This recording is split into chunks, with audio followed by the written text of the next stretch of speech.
Well, good afternoon or morning, everyone, wherever you may be.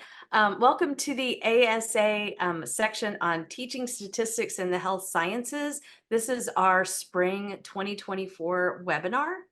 My name is Melinda Higgins, and I'm the current chair for the section.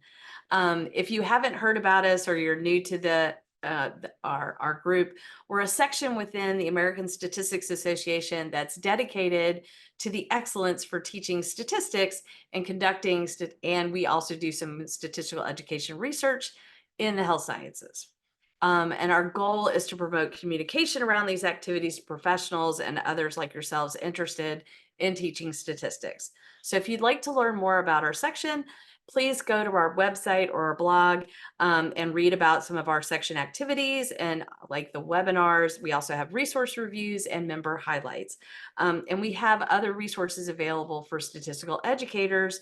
For example, if you're looking for real world data sets, take a look at the resources portal, which has a number of data sets along with examples of how to teach with those data sets. And these are free to section members. And so for today's webinar, I'm happy to introduce this great set of panelists who are going to be presenting on meeting students where they are for K-12 biostatistics research or biostatistics outreach. And our panelists include our moderator, Marta Shore from the University of Minnesota, along with Dr. Ann Eaton and Dr. Sarah Morodinitsky. I'm not sure. I totally probably messed up your name and I apologize. With the Fred Hutch Cancer Research Center, Michelle Sonnenberger, also at University of Minnesota, and Dr. Jackie Hicks, School of Public Health at Boston University. So today's webinar is being recorded and will be posted shortly after the webinar finishes today on our website as well as on our YouTube channel. So without further ado, let me hand you off to Marta. Hello, everyone. Welcome to our webinar today. My name is Marta Shore, and I teach biostatistics in the School of Public Health at the University of Minnesota. I'm here as part of our biostatistics outreach group, and I'm also going to be the moderator for today. A couple things, little housekeeping things before we get started. This event is set up a little differently than maybe a local Zoom meeting. I cannot actually see the attendees, and so I couldn't see if you raise your hand. So we're going to ask, instead of raising your hand to ask questions, that you put them in the Q&A. This helps us keep track of the questions we've answered, the questions going forward. Gives you a chance to ask the questions when they occur to you. And we will have time near the end of the webinar to address any questions people have. So if you're unfamiliar with the Q&A, it is that button next to the chat or next to the participants that has kind of two of those talking boxes in it, and you can click on that and you can ask your question there. So let's go ahead and get started. We're going to have several parts to this webinar. The first part is the group at the University of Minnesota, and then the group at Boston University are going to talk about the work they do.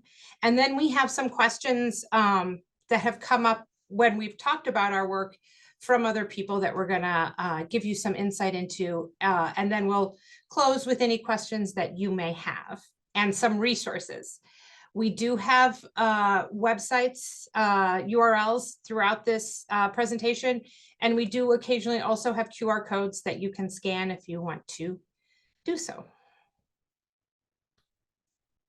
So I'm part of the Biostatistics and Health Data Science Community Outreach and Engagement Committee, which is a mouthful, so we call ourselves BCO. We started in 2020. And our goal in 2020 was to raise awareness of biostatistics as a career path. And we really wanted to focus on students in K through 12 grades. We recognized we didn't learn about biostatistics until college or after. And it would be great for students to know that this field exists and what we do at an earlier age so that they can set themselves up for success. We also took an intentional lens towards trying to recruit a more diverse workforce, because many of us didn't find out until our final years of college or even after college, we had to often either have already taken the prerequisites or take the prerequisites. And not everyone is in that position to do that. It would be better for people to know going in what they need to do to be a successful biostatistician. So initially we have faculty, instructors, staff are all assigned to serve by our division head. Faculty and staff express interest in being part of this committee. But we open up membership to graduate students. And we are really proud of the fact that this committee is not a top-down committee. It is a real community. We have a lot of student leaders. And while Ina and I are the co-chairs, it really is run by a group. We do have some alumni members as well. People are excited about bringing biostatistics and the concept of biostatistics and health data science to the greater community. And so we've had people who have heard about our work and reached out and wanted to be a part of it. We do get a small amount of funding from the division to fund basic needs, but we do have done fundraisers. We've applied for funding within the university and outside of the university as well to support our efforts. We use that funding in part to hire graduate assistants to help with our projects. And you'll see why when we get to talking about the projects that we do. We are a community-run committee, and we do try to meet monthly to talk about what we're doing, what we've done, make decisions about what our priorities are going to be going forward. So to talk more about what we've done, I'm going to turn this presentation over to Sarah Samornitsky. Sarah is a recent graduate from our division, and she is basically the founder of BCO. So I'd like her to turn it over to her so she can talk a little bit about a couple of the collaborations we've done. Thanks, Marta. So as Marta said, I recently graduated from the University of Minnesota, which is how I was involved with BCO and how I got the opportunity to work with Marta and Michelle. So I wanted to touch on a couple of the collaborations that we have through BCO, which highlights one of the main objectives of our group, which is to show local K-12 students the career possibilities in biostatistics. So in one of our very first collaborations, we worked with St. Paul Public Schools. This is the school district in St. Paul, Minnesota. We were connected with a couple of earth science teachers, so teachers of the earth science curriculum for 8th grade students. And this was through a personal connection with the district. And we helped them develop materials and design a Shiny app for their earth science course. The teachers throughout the process basically informed us what they were looking for in this curriculum. They wanted to develop earth science material that was local and highlighted data in the local community that students would connect with. And they also wanted to highlight some data literacy concepts. So through this partnership, we actually developed a Shiny app, which is linked here and also via this QR code. And you can also check out a summary of our work at this advances article, which is linked through the blue QR code. So some links there to learn a little bit more about this project and also see the Shiny app we put together. So that was our first collaboration, one of the very first things we started in BCO. We also formed a partnership with Coon Rapids High School, which is a local high school in Coon Rapids, Minnesota. Similar to St. Paul, we were connected with a senior capstone course for seniors in high school through an alum of the Division of Biostatistics Master's Program. So this course, led by a couple great teachers, Anne and Luke, we're looking to develop a project that would be amenable to remote learning during the COVID-19 pandemic. And through an alum of our program, they were introduced to the islands. If you're familiar with the islands, you might know that it is an online virtual platform that simulates a virtual population. And this basically allows people to do, or students to do, simulated research. You can recruit people to a study, impose some kind of intervention, that kind of thing. So it's a really neat tool. So we partnered with this senior capstone course, and we helped these high school students complete a research project using the islands. And what we did is we basically had graduate students from UMN, both biostatistics, and eventually we expanded to include epidemiology students, serve as statistical consultants to the high schoolers. So they basically helped them with study design, with their hypotheses, with what tests they would need to run. And from there, we got to see the results of the students' projects. So this was amazing for everyone involved. The graduate students got some really valuable mentorship experience, and the high school students learned about the research process and also about what it looks like to be a biostatistician. So happy to answer more questions on either of these collaborations. But from here, I'll pass it on to Michelle, who is also a student at the University of Minnesota Division of Biostatistics. Thanks, Sarah. As Sarah said, I am currently a graduate student at the University of Minnesota in the Biostatistics Division, and I was lucky enough to be able to be a part of these next two projects that I'm going to talk about. So in addition to partnering with K-12 teachers, we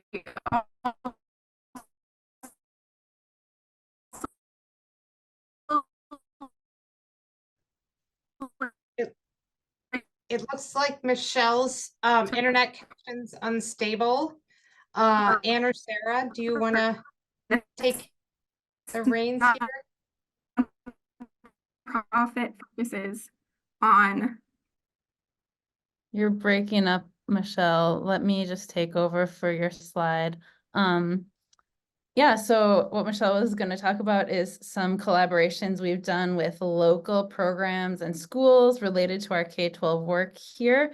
So the first thing we did was hosting a summer intern, and we collaborated with a local organization called Girls Inc. And this is a nonprofit organization. They have a local chapter, but they're actually throughout the US and Canada. They're focused on girls' leadership and also career readiness. And they work with 6th to 12th grade girls. And they kind of do all the organizing and administering and make an internship happen. And we just provide, they connect with different organizations who have work that the girls can do during the summer. And so we filled in that 3 days of her week she would spend doing work with us. And so we did this as a hybrid model, and we had her come to campus 1 day a week and work from home 2 days a week.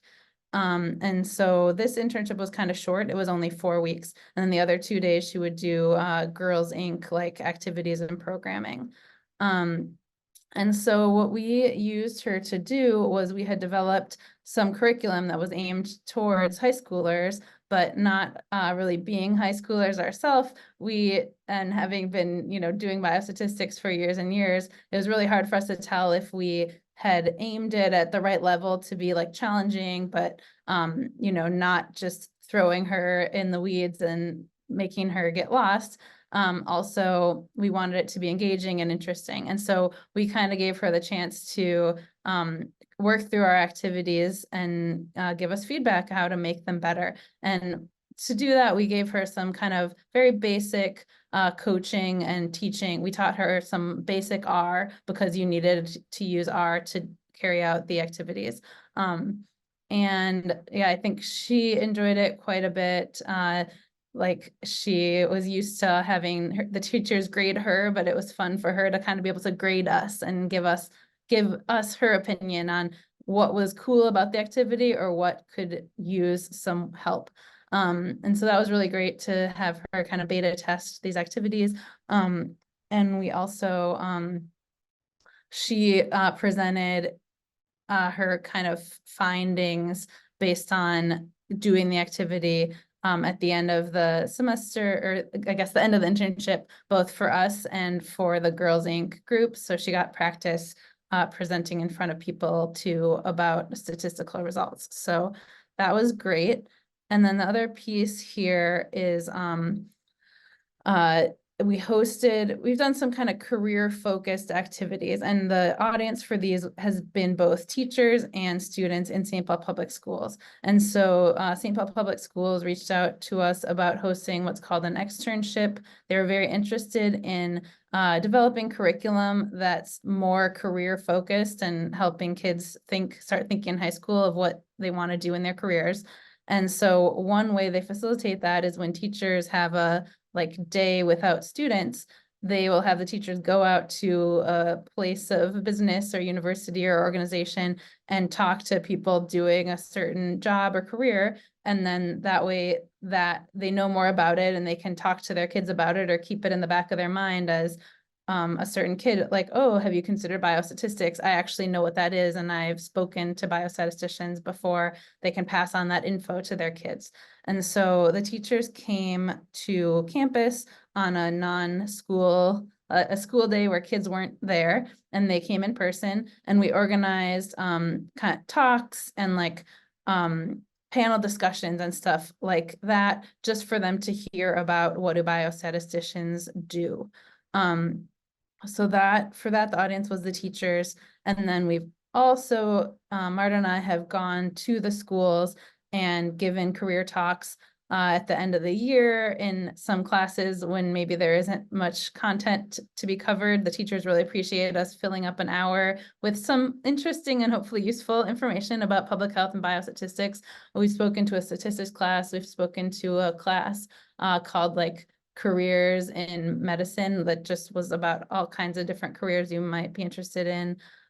We did a career fair at a school. So we also like to kind of go out to the schools, and that makes it easy for the students. And it can also be helpful, like I said, for the teachers if they need to fill up maybe one of those class periods at the end of the year. So yeah, those are some collaborations we've done related to career readiness. Then on our next slide, I'm going to be talking about partnering with organizations on campus and programs on campus. And so this has really been a fruitful avenue for us to get some really good work done. And so what we found that there's often these other organizations on campus that are already doing really great work. They have really well-organized events. They've worked through all the bugs. They're really good at recruiting students, bringing them to campus. But sometimes they need some STEM content to be plugged into their activities. And that works out really well for us. We can show up and provide the activities or content. And so here's 3 groups on the University of Minnesota campus that we have partnered with. I kind of listed their goals underneath each group. We often find that there are these groups that have definitely aligned and overlapping goals with us. And when we work together, we can work towards both our goals. And so I'll just kind of briefly talk about these 3 collaborations. So the first one is with this group called MAscend, Minnesota Advancing Science, Enhancing Diversity. And so this program is through the Masonic Cancer Center here at the University of Minnesota. And they have kind of 2 audiences, teachers and high school students. And for teachers, what their goal is to kind of educate teachers about what's going on, cutting edge stuff in cancer research, so that teachers can kind of pick out what might be interesting or cool for their students and develop curriculum related to the cutting edge stuff that's going on with cancer research.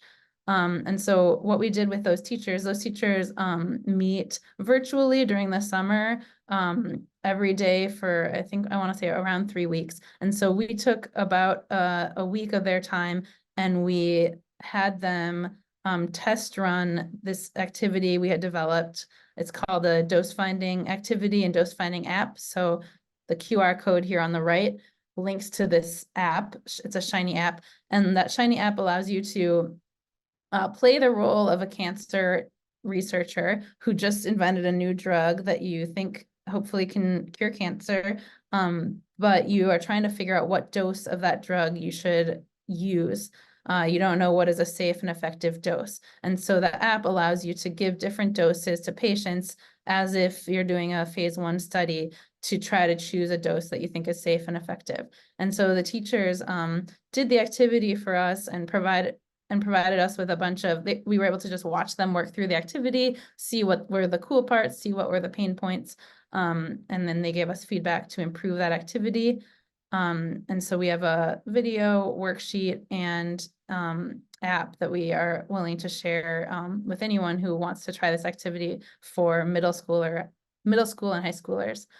Then the other audience that this program works with is high school students, and they're focused on college readiness, mentorship, and cancer research and healthcare career pathways. And so for that one, those students come to campus in person, and we just took one afternoon, and Marta and I went and spoke to them about careers in public health and answered questions that they had about that.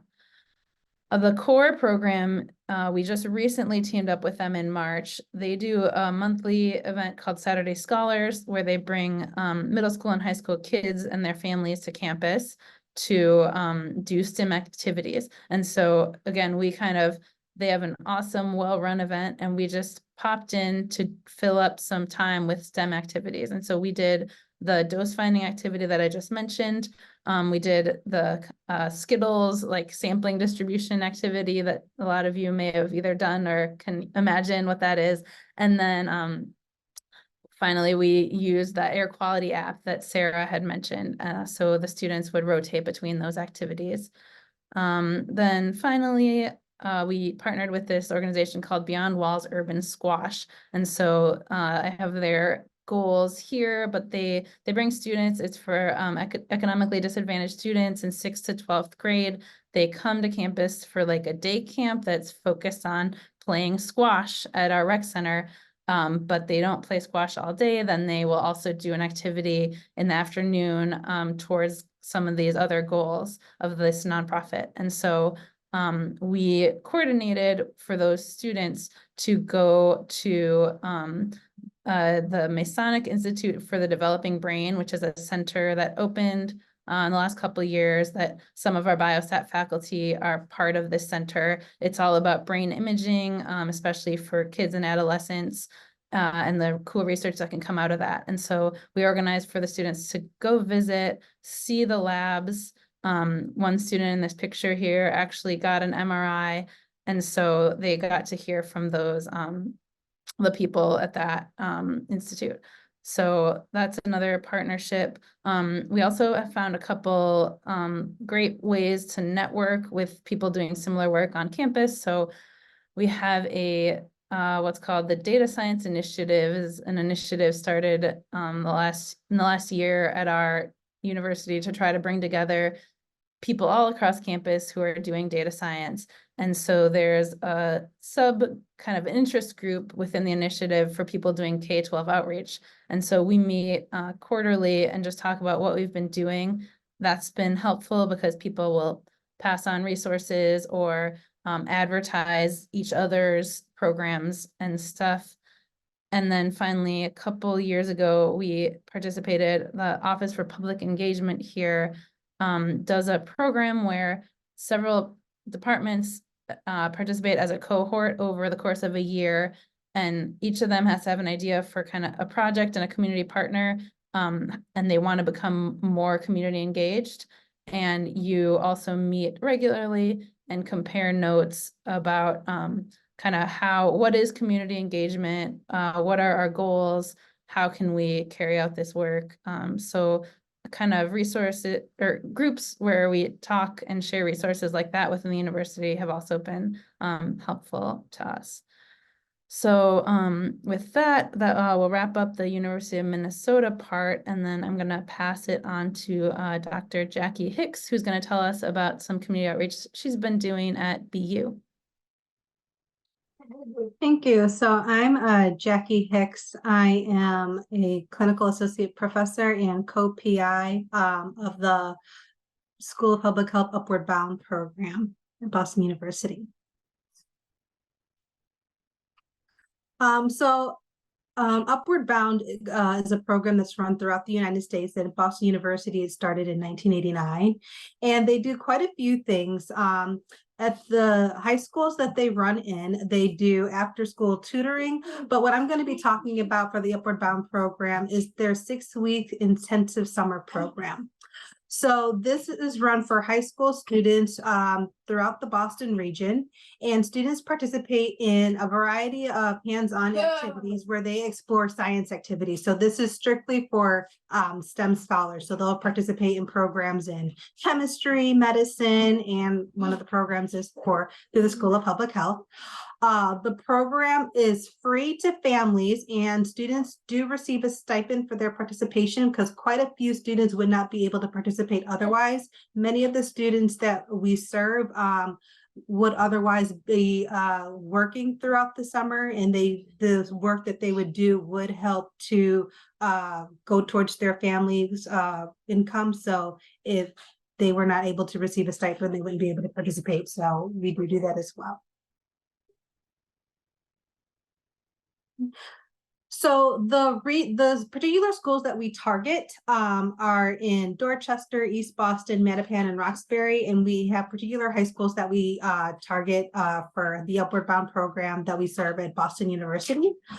Within the School of Public Health, we have faculty who participate across the school within the biostatistics, epidemiology, environmental health, and global health programs. We have staff who participate, but the largest number of participation that we have at the School of Public Health is our graduate students. We have quite a few alumni from the Upward Bound program, from our Master's in Public Health, Doctorate in Public Health, MS and PhD programs, who participate and come back and bring ideas about different activities that we can do for our program. And so that's the largest cohort that we have for our volunteers that we have. And so what I want to do is kind of talk about some of the activities that we do for our Upward Bound program, and talk about how we get all of our students involved. So what we typically have done in the past is, rather than do it department by department, we usually get a couple of departments together involved in the activity. We have found that that has worked better. So what we've seen is that some of the schools that we've targeted, you'll see in this map of Boston, tend to be very close to the airport. So what I'm highlighting here is that some of the high schools that are involved, Chelsea and East Boston, are close to Boston Logan International Airport. So with that, we have quite a few environmental health specialists who are involved in Upward Bound, and you'll see that there's quite a few environmental health specialists who said, hey, why don't we take advantage of this and get them involved in collecting data that takes advantages of the environment that they're around. So what we do is we get the students involved, and we have them go to a couple of parks that are within the Chelsea and East Boston neighborhood, and we have them collect information on noise and air quality pollution. And so you can see some of the instruments that we have the students use to collect noise and air quality pollution. So we have the students go to parks that they would take their younger siblings to. And we have them there for about 2 hours, and we have them collect data on noise and air pollution. And sometimes the students will also request to not only collect data at these parks in Chelsea and East Boston, but they'll also ask to collect baseline data. So we might take them to another park that's not near the airport, say maybe in Brookline or downtown Boston, just to get baseline data on noise and air pollution as well. And so what we do is I then take all of this noise and air pollution data that I've collected, and the students will have me mark it. So, you might want to go back. But they'll have me mark it, and it'll have information on, you know, this was an area, this was a time where a plane flew overhead, or this was an area that was closer to an airport, and this was an area that wasn't as close to the airport, or this was in East Boston, this was in Chelsea, and this was in Brookline, not an area that was so close to the airport. What we'll do is we'll teach them the basics about statistics, and we'll have them do all of the analysis in our studio. Now, one thing that I didn't realize, I don't have kids in high school, but kids in high school, they all have access to Chromebooks, so they can download our studio and do the analysis on their own. So we teach them how to generate descriptive statistics and graphical displays using our studio. And we teach them how to analyze the data, read in an Excel data set, and generate descriptive statistics and do graphical displays using our studios. And then for some of the more advanced students who have more deeper questions, we might teach them how to do things like t-test or chi-square tests. Some students might even ask, well, how can I adjust for this? So some of the students will go on and do multivariable analysis. Again, it depends on how in-depth their statistical questions are. And they'll have them do that analysis. And if you could go back one slide. And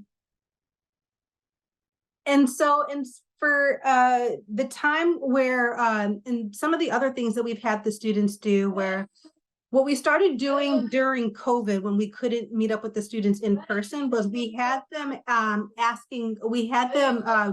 doing an analysis where we were having the students look at COVID data. So this was data that was collected during 2020, where we had them look at a wide variety of information that was collected regarding COVID by town. And we would first give them research questions. So here you can see this particular research question is looking at, what trend do you expect to see between towns with more adults in poverty and the total number of COVID-19 cases? So having them learning how to generate a hypothesis, and then we would ask them, what is your hypothesis around this research question, and how would you go about answering this? What descriptive statistics would you generate? And then what graphical displays would you generate to answer this research question? And so you can go to the next slide to see just some of the graphs that the students generated and what we taught them to do using our studio. And then what we would have the students do is we said, okay, this is an example of a research question. And then we would give them the data set and say, okay, what kind of research questions do you want to generate? And we would have them take the data set and have them generate their own research question and have them answer it using either, again, some type of descriptive statistics or some type of graphical display. And for those students who were more interested, we would teach them some hypothesis testing and perhaps some multivariable analysis as well.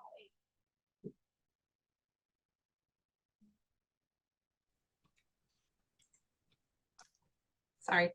Thank you, Jackie.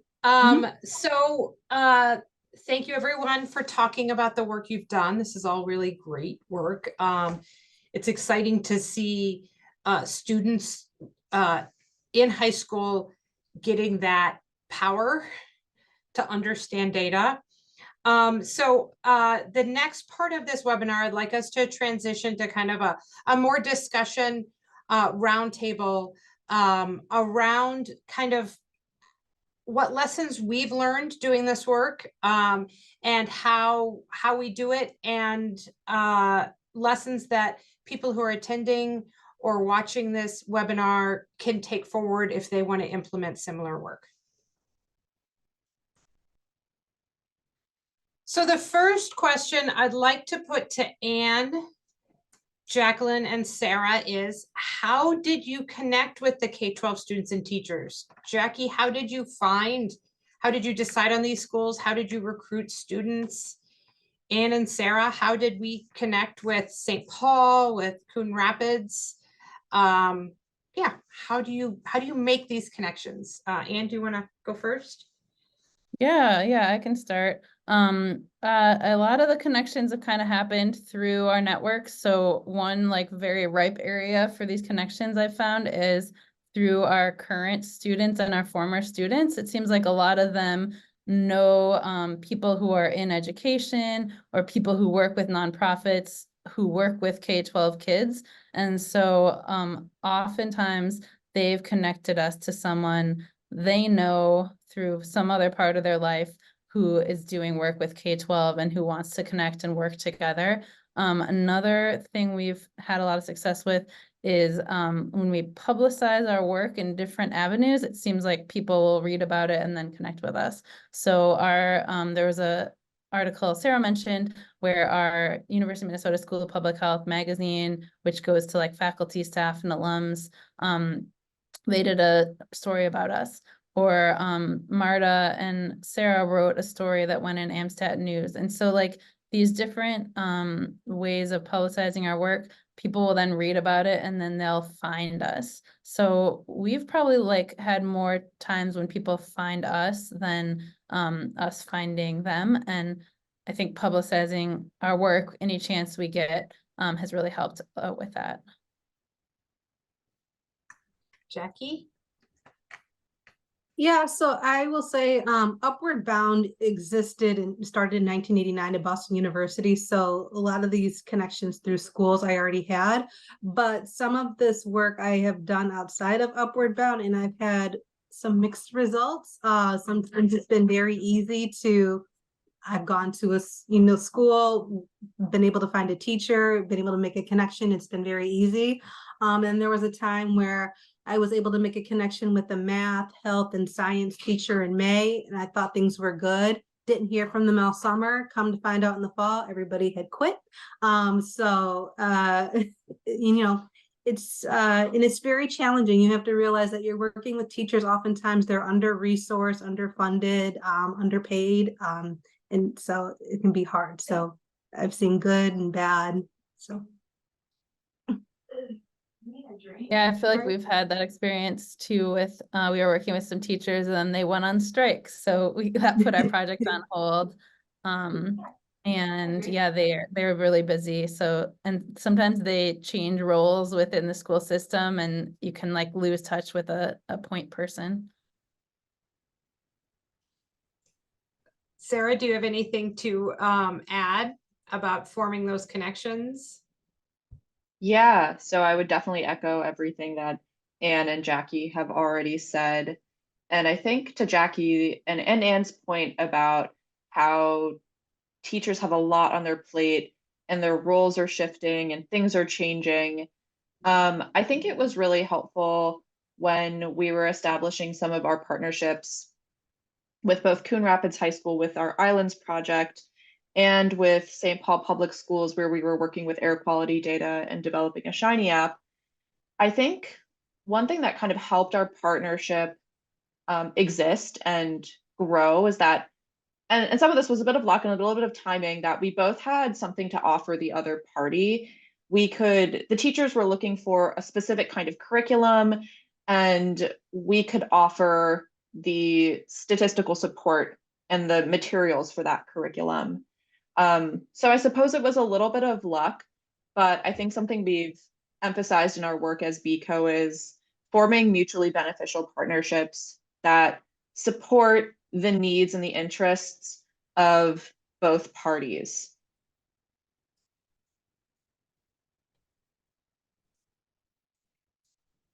And so one thing I would just like to add also is I want to echo all this about teachers are overworked, underpaid, trying to juggle a lot of things at once. But also in larger districts, there's often volunteer coordinators or outreach coordinators or career readiness coordinators at the district level, and they may be an easier in than a teacher because they can help connect you with the teachers who need the help. The teachers will go to them and they'll have the resources. So if at first it doesn't succeed with teachers, maybe trying to find those administrators in a district who are trying to do that career readiness or community outreach work is a great way to find the person who has the capacity to make the connection. All right, next question. All right, so Michelle, how are you feeling? Are you better connected now? I put it on my phone, so hopefully, can you hear me and understand me properly? Fantastic. Yes. Sounds Yay. good. So the next question is, how do you build a team? Because I will say, like, both you can't do it alone. You just can't do it alone. So how do you build how do we build a team? Michelle, I'm gonna turn that question over to you. Yeah, so one of the things I love the most about BECO is how much of a collaboration it is between everyone. As Marta mentioned, it's not a top-down group. So while we have amazing faculty and staff that we work with, as a student, we also have a lot of involvement and we can take on leadership opportunities. And I think that's a really awesome and unique experience as a student. Something else that I really like about our committee is anyone can join. So we have people from biostatistics, but we also have people from other areas in the School of Public Health. And any student can join, whether they're a first year, fifth year, doesn't matter. We allow people to be involved at whatever capacity that they have. So if a student can only be involved in one project, that's awesome. They can just be involved in one project. If they want to be involved in everything and go to all of the meetings, they can do that too. And I think that's a really great way to do it, because people can be involved and maybe their first year they can't be as involved, but as they continue in the program, they can be more involved, which is really awesome. I also think that as we can be involved in whatever we want. There's a lot of really good resume builders for students that we worked on, including the Shiny apps that Sarah and Anne have mentioned, consulting, leadership, all of those things. And I think when you're building a team, giving lots of experiences for leadership is really great, both at the student and faculty and staff level. Thank you, Michelle. Anne, do you have anything to add? Yeah, I mostly am just gonna agree with what Michelle said, but I will say that, yeah, I think that really thinking about, especially the grad students who are completely volunteering their time, making sure that they're getting something out of it, like kind of a product, maybe a Shiny app they can show to employers, or this leadership positions and stuff, helps. We also try to kind of cater to like what people have an appetite for. So sometimes people don't want to get involved in a long-term project. They want to show up for 2 hours and volunteer and do an activity with kids. So we try to look for things like that that fit into what people have the bandwidth for at the time.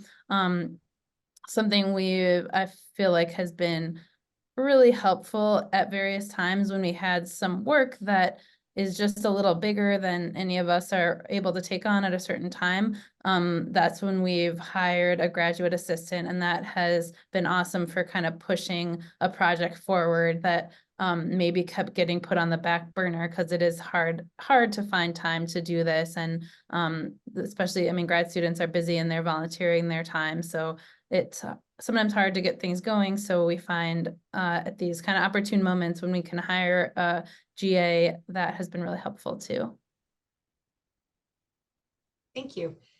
Jackie, how do you get you such great participation? How do you get all these people interested and involved? Well, we're lucky in that a lot of our students have previously been involved in other Upward Bound programs, and they're happy to give back. And so it's been great to rely on that. So yeah, we just we advertise our program through the school, and students are happy to give back to a program that has served them previously. Thank you. All right, so the next question is, how do we ensure this work is sustainable long-term? A lot of times we get really excited about a project, or really excited about implementing something, or a collaboration, and then we get exhausted. So how do we make sure that this work can indeed continue and not be a one-off project? So I'm gonna start with asking the question to Sarah. Yeah, so I think ensuring sustainability goes hand in hand with building a team. I think that when people feel supported, then and they feel like they're successful, they're more likely to stick around. I think one of the ways that BECO has tried to achieve this is by creating leadership opportunities where we pair up more senior folks with more junior folks. So that could be a more senior graduate student who's been involved in the group for a little bit longer with someone who recently joined. That could be pairing a more senior faculty member who's been involved with the group with a faculty member who's recently joined, or some combination thereof. And I think that that helps people feel like they have someone to go to for questions. It creates sort of a little bit of a mentorship opportunity for the more senior person. And it also helps pass knowledge on through members of the group. So I think that this has helped us a little bit with ensuring people are supported, that they're not alone in whatever project they're undertaking. Right, Michelle, do you have anything you'd like to add?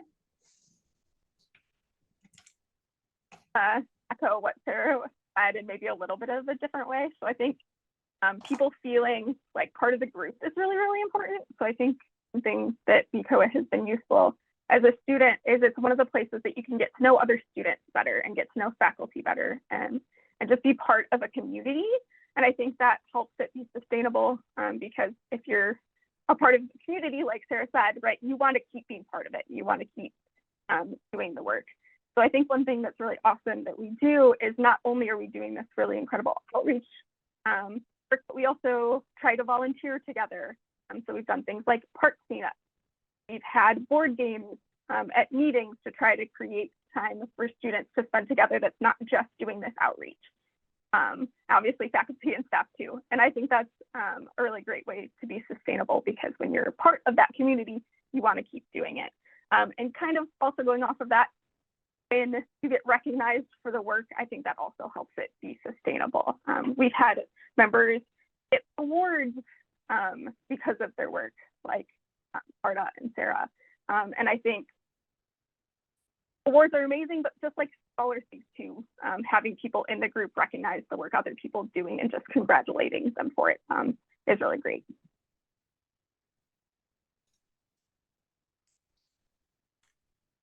Okay. Yeah.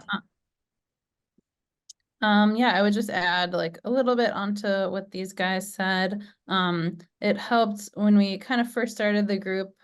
I guess making it sustainable wasn't really on my mind, but when we participated in the Engaged Departments program, like that was something they talked about, and I think just having that on your mind and being proactive about it is helpful. So, you know, we think about setting up infrastructure to do the activities this year, but like make it easy to just do them again next year. Make sure you have, you know, more than one person who knows how to, who it has a connection with a certain person. Because if the people in the group change, we don't want to lose all of our connections, all of our institutional knowledge. So we just think about that a little bit all the time instead of just being like, you know, oh crap, this person's leaving, then we need to suddenly download all their information they know.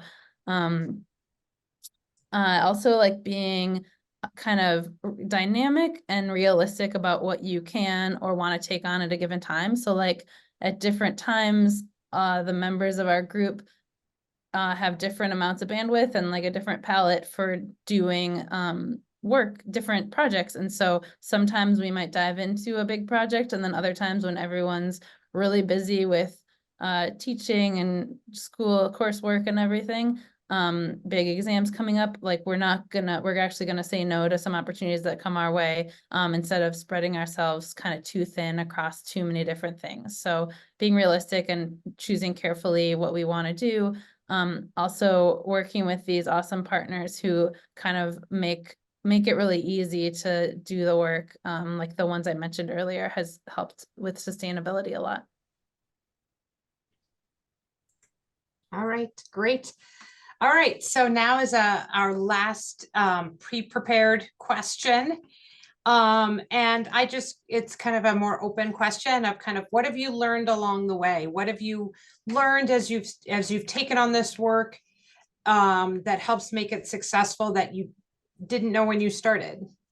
So let's start with Jackie.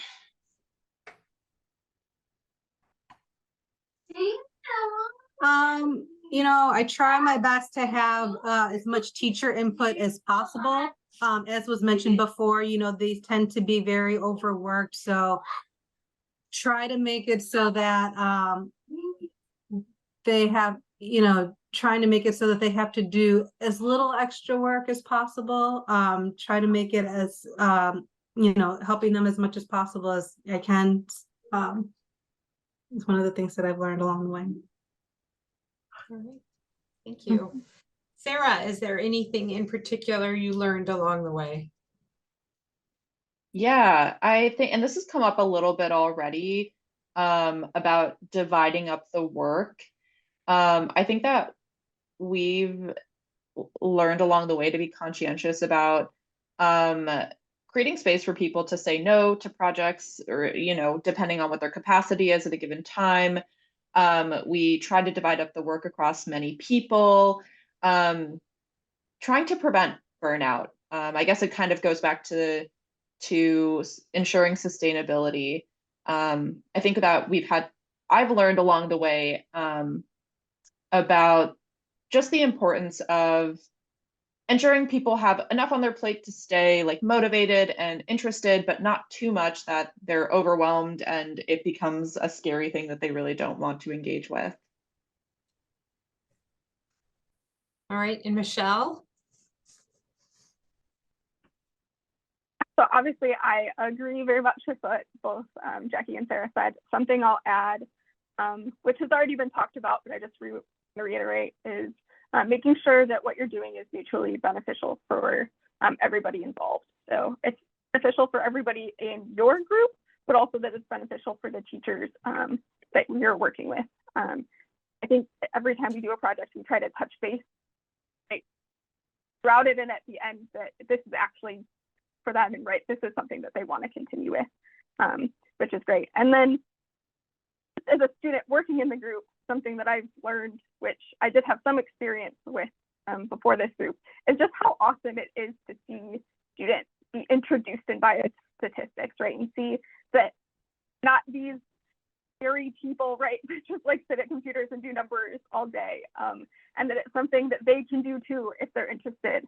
And I think that's a really great thing to be able to see, because that's not something that was introduced to me when I was in high school or in my younger years.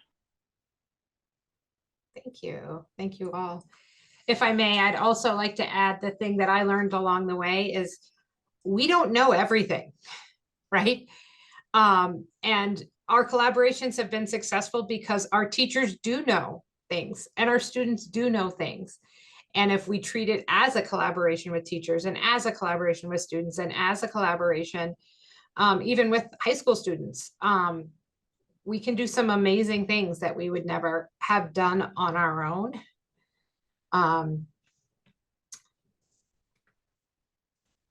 So now I'd like to turn it over to just questions from the audience. I do have a question. And feel free, the rest of you, to add your question in the Q&A. I do have a question from Melinda. Any lessons learned or insights on how the teachers learn and engage as educators? In other words, how do the programs you work on help improve your careers as instructors or as biostatistical researchers in your career growth?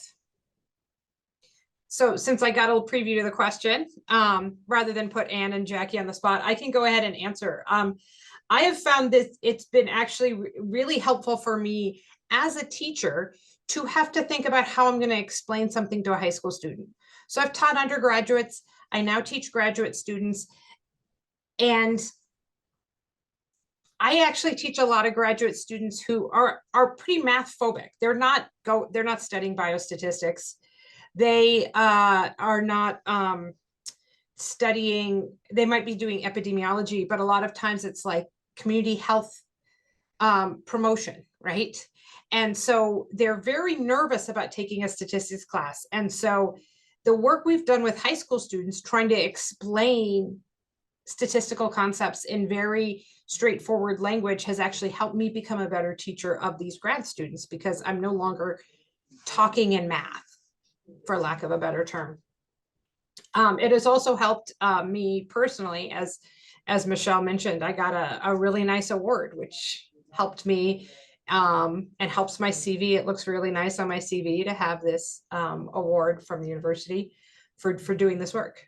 So it does help with that service component that we're expected to do as faculty. Anne or Jackie, do you want to go next?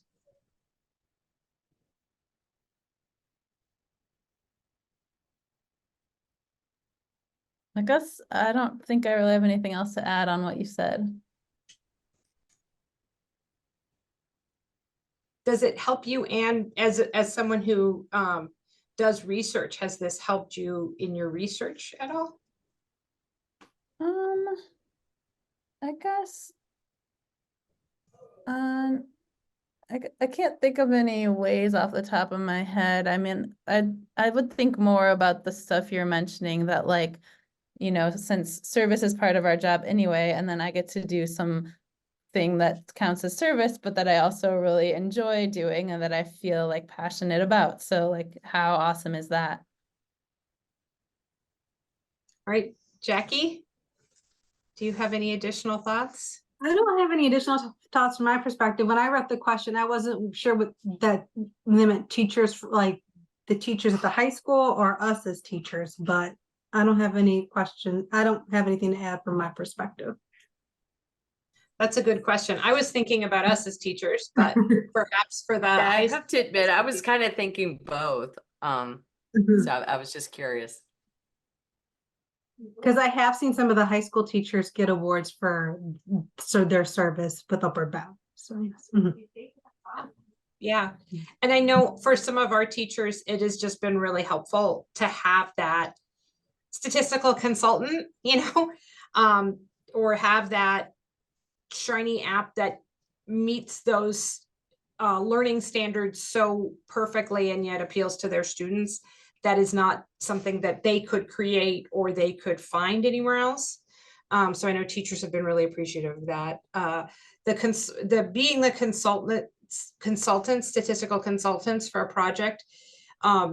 I know the teachers really appreciate it because it means their students get this one-on-one time that they can't necessarily give because they have a class of 30 students.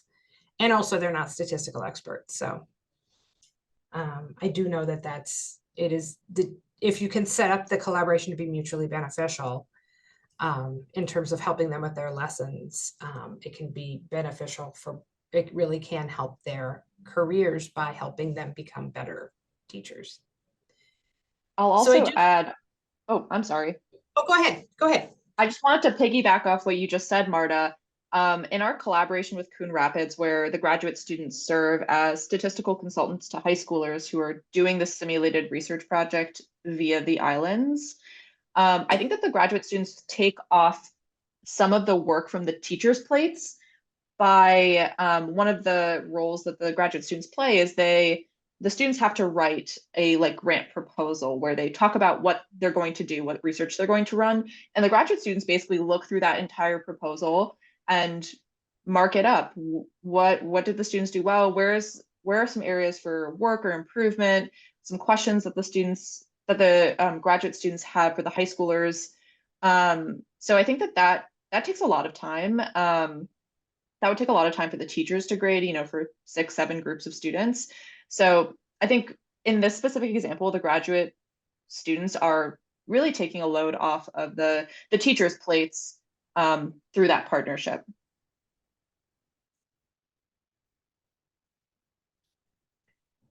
All right. So there is one question in the Q&A. It is from Catherine, and it says, how do you evaluate the programs, the students, the faculty? I am going to look at Sarah because I know she's impressed with something, almost impressed. Still under review, doing some revisions now. But this is actually something that we've been thinking about a little bit.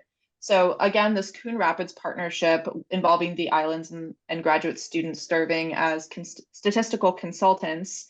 After a couple of semesters of running the program, we got interested in measuring or capturing the experiences of the graduate students who participated in the program.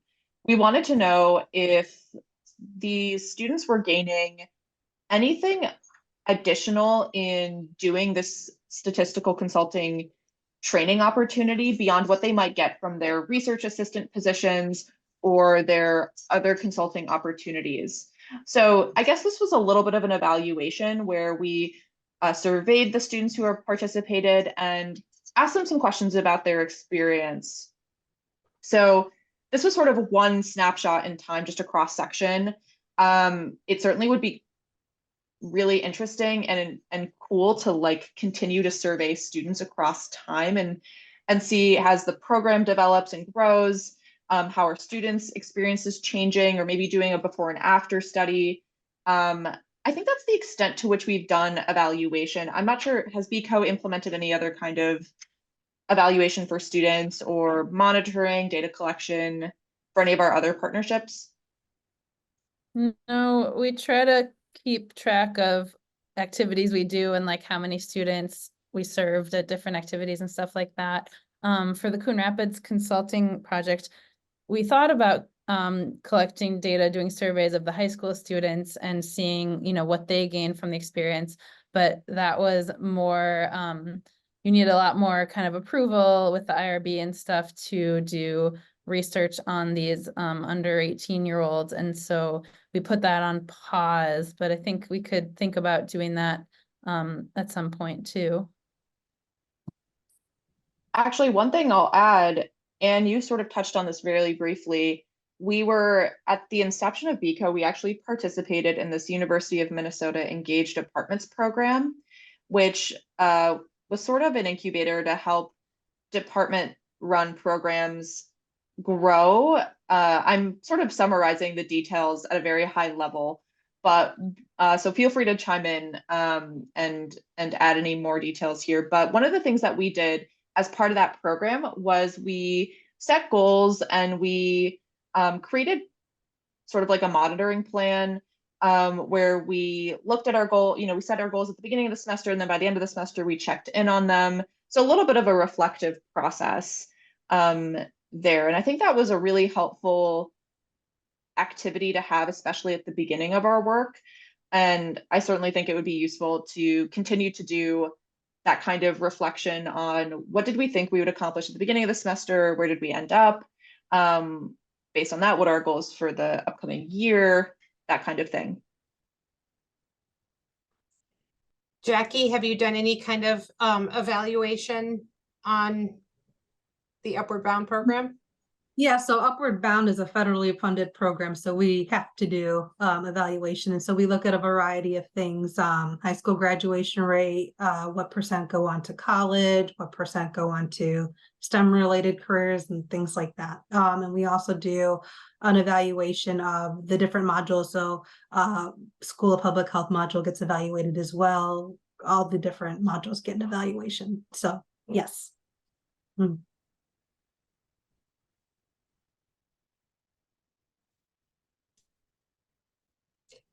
So I will add, even though it's not a formal evaluation, we do get quite a bit of feedback from the programs we participate in. One of my favorite feedback to get from the Coon Rapids students every year is the teachers are always like, wow, our students took it really seriously because it wasn't coming from us. It was coming from outside consultants, which I always find very funny because those two teachers are absolutely phenomenal.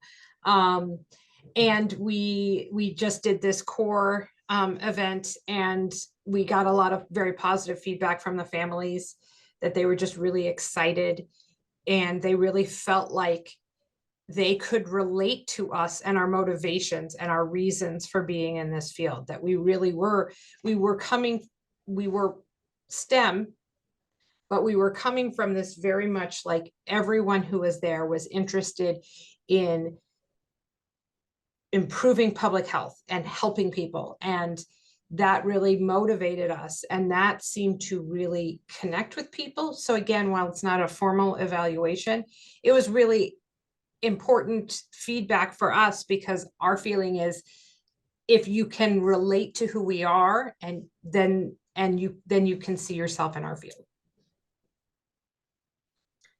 Are there any other questions people have?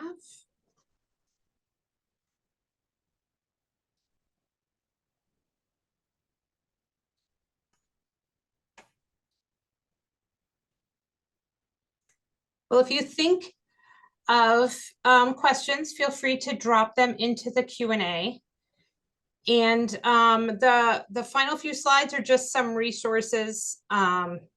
Here we're actually sharing our Shiny app that we created about air quality, and how students took a screenshot in a class in a high school, took a screenshot and used the what I see and what it means evaluation method for their visualizations. And we just really liked this, as we wanted to go ahead and share this as we share some resources. So the first thing I wanted to share is just for us, building Shiny apps has been a really great way to help out others.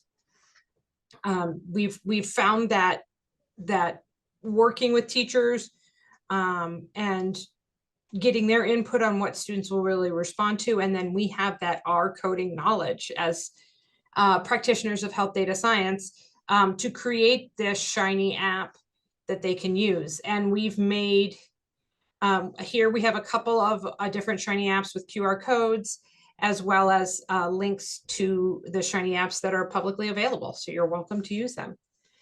The other resource I want to mention, and I'm really excited that the creator of the islands is here. Hi, Michael. This is actually one of our resources that we kept talking about. This is a virtual world where you can do research, and it is really fantastic. The team at the University of Queensland in Australia has done a really great job creating this.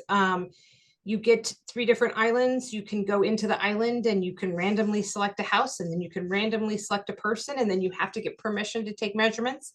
And then you can get all sorts of demographic information about them. You can chat with them. You can ask them to do certain tasks like run in place, or you can take a blood pressure. And then there's also a lot of different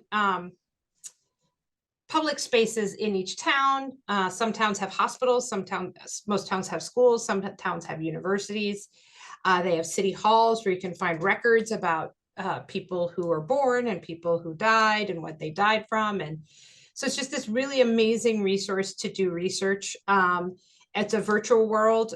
There are certainly limitations. For example, you can't do your work at midnight because everyone's asleep. So, but it does create a world to kind of really experience what it would be like to collect data and perform research. One thing I've found when I teach graduate students is they're like, let's just get the huge sample size. And it's like, yeah, okay. Every blood draw is going to take time. Every task is going to take time. And this helps students really get a sense of what that means. So we're just really appreciative for Michael and his team, and that they've created this resource. And this link here, you can register to get access to the islands, watch the videos, and learn about it, and hopefully implement it in classes. So are there any other questions?